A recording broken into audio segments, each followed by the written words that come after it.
लालची कुत्ते की कहानी। एक घने जंगल में एक भूखा कुत्ता इधर उधर भटक रहा था। कई घंटों से उसने कुछ नहीं खाया था और अब उसे बहुत तेज भूख लग रही थी।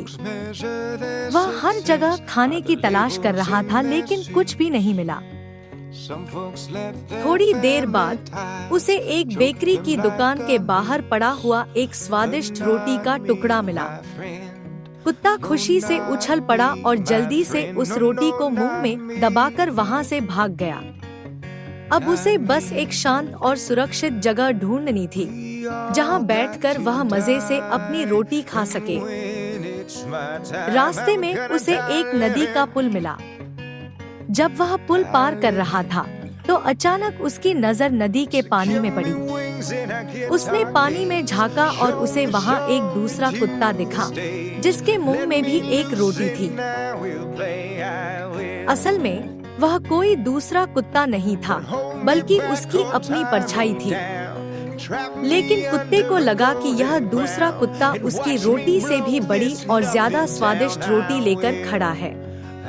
वह सोचने लगा, अगर मैं इस कुत्ते की रोटी भी छीन लूं, तो मेरे पास 2 रोटियां हो जाएंगी। लालच में आकर उसने जोर से भौंकने की कोशिश की ताकि दूसरा कुत्ता डर जाए और अपनी रोटी छोड़ दे। लेकिन जैसे ही उसने अपना मुंह खोला, उसकी रोटी उसके मुंह से छूटकर सीधा नदी में गिर गई और बह गई।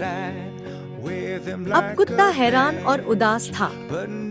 उसकी अपनी ही मूर्खता के कारण वह खाने से भी गया और भूखा ही रह गया। उसने सोचा, अगर मैं लालच ना करता तो आराम से अपनी रोटी खा सकता था, लेकिन अब पछताने से कोई फायदा नहीं था। कहानी से सीख, लालच करने से हमेशा नुकसान होता है। जो हमारे पास है उसकी कदर करनी चाहिए। बिना सोचे समझे फैसले लेने से परेशानी हो सकती है।